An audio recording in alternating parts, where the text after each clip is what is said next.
Ça va chauffer sur W9 en ce lundi 9 janvier 2023 avec la diffusion à 21h05 de Bad Boys 2. Dans ce deuxième volet, sorti 8 ans après le premier opus, on retrouve bien sûr le duo de choc formé par Will Smith et Martin Lawrence.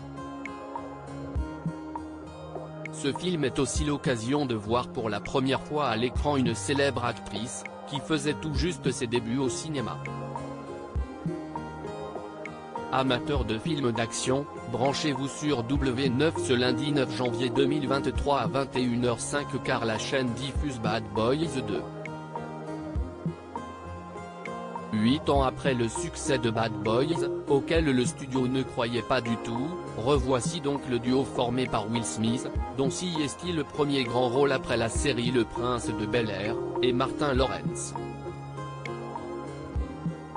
Tout comme le premier volet, Bad Boys 2 est réalisé par Michael Bay, qui a remis le couvert malgré sa dispute avec Will Smith lors du tournage du film précédent. Et on reconnaît bien là le style du cinéaste, spécialiste des blockbusters à grand spectacle comme Armageddon, Ambulance ou encore No Pain No Gain, sur le tournage duquel il s'est fait voler plusieurs milliers de sextoys.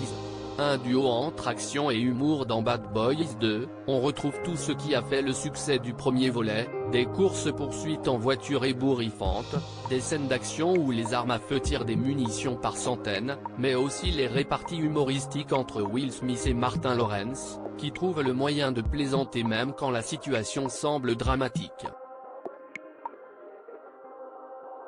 Une recette que l'on retrouve d'ailleurs bien plus tard, dans Bad Boys for Life, le troisième opus de la saga, sorti 17 ans après. Enfin, un dernier ingrédient vient toujours pimenter les aventures du duo de policiers, une présence féminine, si possible sexy. Les premiers pas d'une jeune actrice très sexy alors que le premier Bad Boys révélait la jolie Leonie au grand public, avant qu'elle n'apparaisse dans d'autres films d'action hollywoodiens tels que Deep Impact et Jurassic Park 3, si est la belle Gabrielle Union qui est à l'affiche de Bad Boys 2.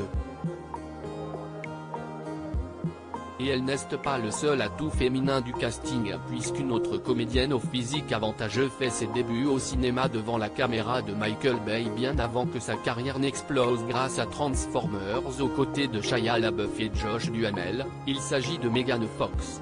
Mais il faut être extrêmement attentif pour l'apercevoir car elle n'apparaît que quelques secondes à l'écran, vêtue d'un bikini aux couleurs du drapeau américain, coiffée d'un chapeau de cow-boy rouge et chaussée de talons de 15 cm de haut.